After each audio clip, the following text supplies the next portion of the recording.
Alhamdulillah, Alhamdulillahilladzi asra bi'abdihi laylan minal masjidil haram ilal masjidil aqsa alladzi barakna haulahu linuriyahu min ayatina. Ashhadu an la ilaha illallah wahdahu la syarika lah wa asyhadu anna sayyidana Muhammadan abduhu wa rasuluhu la nabiyya ba'da. Allahumma salli wa sallim wa barik ala sayyidina wa nabiyyina Muhammad wa ala alihi wa sahbihi wa man tabi'ahum bi ihsanin ila yaumiddin, amma ba'd. Faya ibadallah, usikum wa iyaya bittaqwallah faqad fazal muttaqun. Faqad qala Allah Ta'ala fi muqami tanzil wa huwa asdaqul qailin. A'udzu billahi minasy syaithanir rajim. Wa aqimus shalah wa atuz zakah warka'u ma'ar raki'in. Sadaqallahul azim. Ma'asyiral muslimin wa zumratul mu'minin, sidang Jumat Masjid Jami Al-Fawas rahimakumullah. Dalam kesempatan yang penuh dengan keberkahan ini, marilah sama-sama kita panjatkan puja dan puji kehadirat Allah Subhanahu wa Ta'ala. Karena yang berhak dipuji hanyalah Allah Subhanahu wa Ta'ala. Karena Allah telah memberikan kepada kita sekalian nikmat yang begitu besar, nikmat Islam dan nikmat iman, yang sampai detik ini kita bisa merasakan kenikmatan yang begitu luar biasa. Halawatul iman, manisnya iman, halawatul ibadah, dan manisnya beribadah kepada Allah Subhanahu wa Ta'ala. Dan tentunya yang saat ini kita berada di Jumat terakhir di bulan Rajab, hadirin. Tak terasa kita saat ini sudah berada di penghujung bulan Rajab, yang sebentar lagi kita akan memasuki bulan Sa'ban, dan setelahnya kita akan memasuki bulan suci Ramadan. Mudah-mudahan kita semua diberikan sehat walafiat, panjang umur oleh Allah Subhanahu wa Ta'ala, dapat menikmati bulan suci Ramadan yang akan datang, hadirin. Hadirin sidang Jumat rahimakumullah. Pada hari esok kita akan memperingati peristiwa Isra wal Mi'raj Nabi kita Muhammad sallallahu alaihi wasallam, hadirin. Tidak boleh kita lupakan peristiwa ini, karena peristiwa inilah yang memiliki sebuah hikmah syarat dengan pelajaran bagi kita umat Nabi Muhammad sallallahu alaihi wasallam. Peristiwa dan cerita kisah Isra wal Mi'raj kita sudah maklum dan sudah kita ketahui peristiwa ini demi peristiwa yang dialami oleh Nabi kita Muhammad sallallahu alaihi wasallam, hadirin. Tentunya yang teristimewa dari peristiwa Isra wal Mi'raj Nabi Muhammad sallallahu alaihi wasallam adalah perintah di mana Allah perintahkan Nabi kita dan kita umatnya untuk melaksanakan ibadah salat 5 waktu, hadirin. Inilah kado teristimewa, kado spesial yang diberikan oleh Nabi dan kita umatnya, ibadah salat, yang dimana salat yang kita lakukan mi'rajul mu'minin, menjadi tangga mencapai Allah Subhanahu wa Ta'ala, hadirin. Dapat menuju Allah Subhanahu wa Ta'ala, yaitu kita dengan ibadah salat yang kita lakukan, hadirin. Inilah salat yang terpenting dan amat terpenting kita lakukan sehari-hari, hadirin.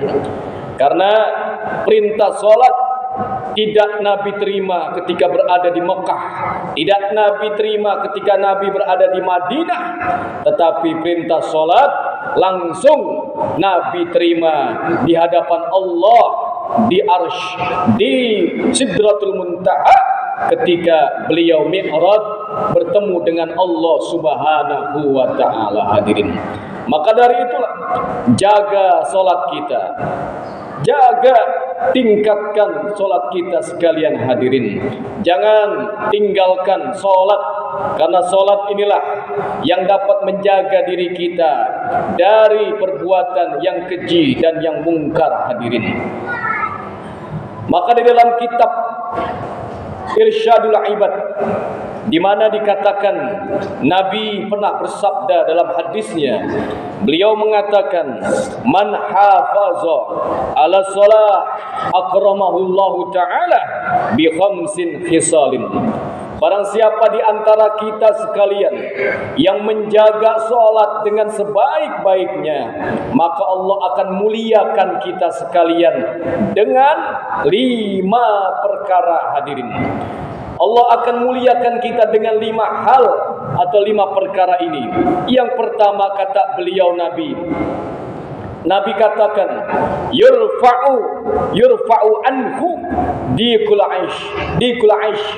Nabi katakan, siapa yang menjaga solatnya dengan sebaik-baiknya, maka Allah akan angkat kesulitan, kesempitan hidupnya hadirin.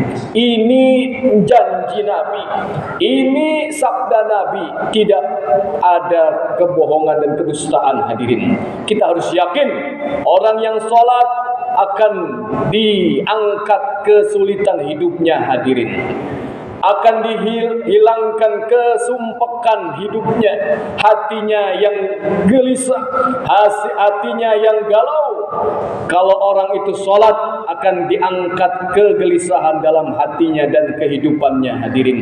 Ini yang pertama. Siapa yang menjaga sholatnya dengan baik, janji Rasulullah akan diangkat kesulitan hidupnya hadirin. Kalau kita sudah sholat masih juga sulit hidup kita, berarti kita perlu koreksi sholat kita. Jangan-jangan sholat kita baru sebatas menggugurkan kewajiban hadirin. Jangan-jangan sholat yang kita lakukan kualitasnya tidak sebaik apa yang sudah dituntunkan oleh Nabi dan seterusnya hadirin. Itu bisa jadi demikian hadirin, karena Nabi sudah janji pasti akan diangkat kesulitan hidup dengan kita melaksanakan ibadah sholat hadirin. Yang kedua, kata Nabi, yang menjaga sholatnya dengan baik, wa azabul qabr, dia akan terhindar dari azab kubur. Kita yakin dengan seyakin-yakinnya, suatu saat nanti kita berada di alam kubur, suatu saat nanti kita berada di alam barzakh sendirian. Yang akan menemani kita hanyalah amal-amal kita sekalian hadirin. Maka di dalam sana, di alam kubur nanti, hanya ada 2 hadirin, nikmatul qabr atau azabul qabr. Nikmat kubur atau azab kubur, itu hanya 2 yang akan kita terima hadirin. Kalau kita beramal soleh, insya Allah nikmat kubur yang akan kita terima hadirin. Tetapi kalau kita meninggalkan sholat, maka azab kubur na'udzubillah akan diberikan oleh orang yang meninggalkan sholat hadirin. Inilah orang yang menjaga sholatnya akan terhindar dari azab kubur hadirin. Yang ketiga, kata Nabi kita Muhammad sallallahu alaihi wasallam, wa yu'tihillahu kitabahu biyamini. Orang yang menjaga sholatnya dengan baik, kata Nabi, nanti akan diberikan oleh Allah catatan amal kebaikan di tangan kanannya hadirin.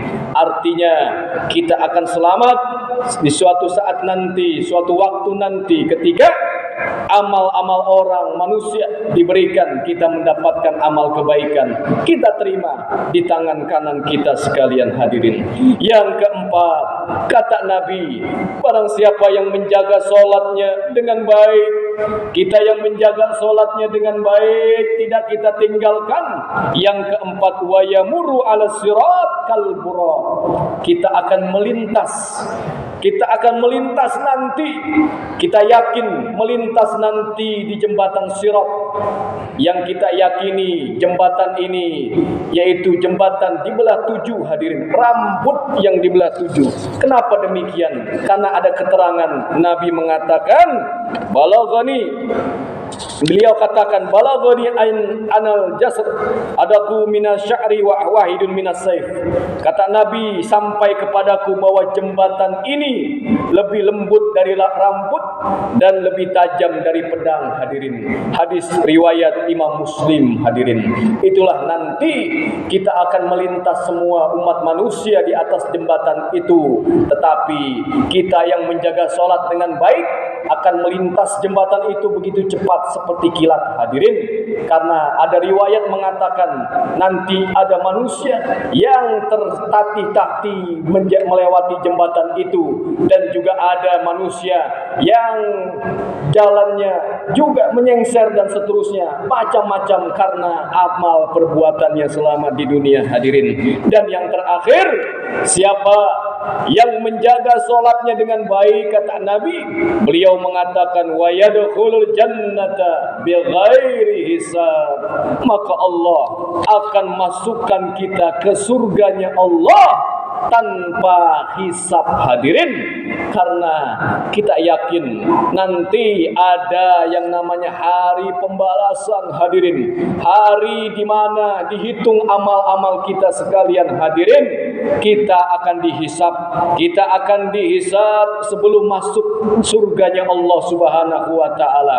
Dan orang yang menjaga salat, insyaallah dia akan terbebas dari hisab Allah Subhanahu wa taala, langsung masuk surganya Allah Subhanahu wa taala, hadirin. Dan dari keterangan hadis ini, hadirin, setidaknya kita harus menjaga baik sholat yang kita lakukan, hadirin. Kita jaga, kita tingkatkan sholat yang kita lakukan, hadirin. Momentum Isra wal Mi'raj ini adalah syarat dengan ibadah sholat yang kita lakukan, hadirin. Kita introspeksi, kita koreksi sholat yang pernah kita lakukan, hadirin. Sudahkah memenuhi rukun-rukunnya? Sudahkah memenuhi syaratnya? Sudahkah memenuhi sunnahnya? Dan seterusnya, hadirin. Dan inilah modal kita bertemu dengan Allah Subhanahu wa ta'ala dengan ibadah sholat yang kita lakukan. Mudah-mudahan khutbah yang singkat ini dapat bermanfaat bagi kita sekalian sebagai dalam rangka momentum menyambut peringatan Isra wal Mi'raj yang akan jatuh pada hari Sabtu besok, dan juga sebagai sarana introspeksi diri kita, karena tinggal beberapa hari lagi kita akan memasuki bulan suci Ramadan, yang dimana bulan yang akan kita akan kita hadapi nanti adalah bulan dimana kita semua adalah diberikan ganjaran yang berlipat ganda oleh Allah Subhanahu wa ta'ala. A'udzu billahi minasyaitonir rajim. Bismillahirrahmanirrahim. Wasta'inu bis-sabri was-salat wa innaha lakabiratun illa 'alal khashiin. Barakallahu li wa lakum fil Qur'anil azim wa nafa'ani wa iyyakum bima fihi minal ayati wa zikril hakim wa taqabbal minni wa minkum tilawatahu innahu was samiul alim wa qur rabbi fir warham wa anta khairur rahimin.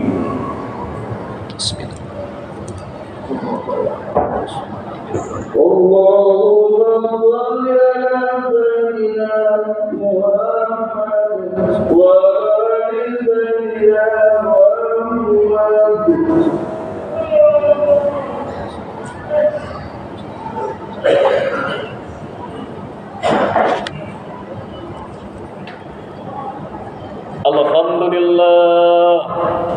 Alhamdulillahilladzi amarna bittihadi wal i'tisami bihablillahil matin. Asyhadu an la ilaha illallah wahdahu la syarika lah. Iyyahu na'budu wa iyyahu nasta'in. Wa asyhadu anna sayyidana Muhammadan abduhu wa rasuluhu al-mab'uts rahmatan lil alamin. اللهم صل وسلم وبارك على سيدنا ونبينا محمد وعلى آله وصحبه ومن تبعهم بإحسان إلى يوم الدين. أما بعد فيا عباد الله اتقوا الله ما استطعتم وسارعوا إلى مغفرة من رب العالمين واعلموا أن الله سبحانه وتعالى أمركم بأمر بدأ فيه بنفسه وسن بملائكة المسبحة بقدسه وقد قال الله تعالى في محكم تنزيل أعوذ بالله من الشيطان الرجيم يا أيها الذين آمنوا اتقوا الله حق تقاته ولا تموتن إلا وأنتم مسلمون. وقد قال الله تعالى أيضا في كتابه العزيز إن الله وملائكته يصلون على النبي يا أيها الذين آمنوا صلوا عليه وسلموا تسليما. اللهم صل وسلم وبارك على سيدنا محمد سيد المرسلين وارض اللهم على أربعة خلفاء الراشدين سيدنا أبي بكر وعمر وعثمان وعلي وعلى بقية الصحابة والتابعين التابعين ومن تبعهم بإحسان إلى يوم الدين وعلينا معهم برحمتك يا أرحم الراحمين. اللهم اغفر للمؤمنين والمؤمنات والمسلمين والمسلمات الأحياء منهم والأموات إنك سميع قريب مجيب الدعوات ويا قاضي الحاجات. اللهم أعز الإسلام والمسلمين وانصر الإسلام والمسلمين والمجاهدين في كل مكان. ربنا افتح بيننا وبين قومنا بالحق وأنت خير الفاتحين. اللهم بارك لنا في رجب وشعبان وبلغنا إلى رمضان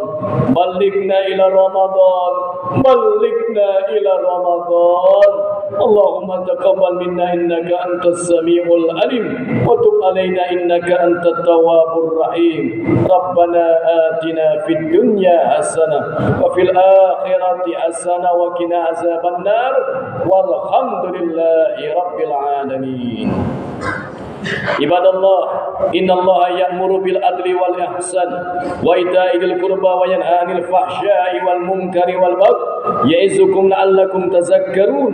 فاذكروا الله العظيم يذكركم واشكروه على نعمه يزدكم وادعوه يستجب لكم ولذكر الله أكبر. أقيموا الصلاة.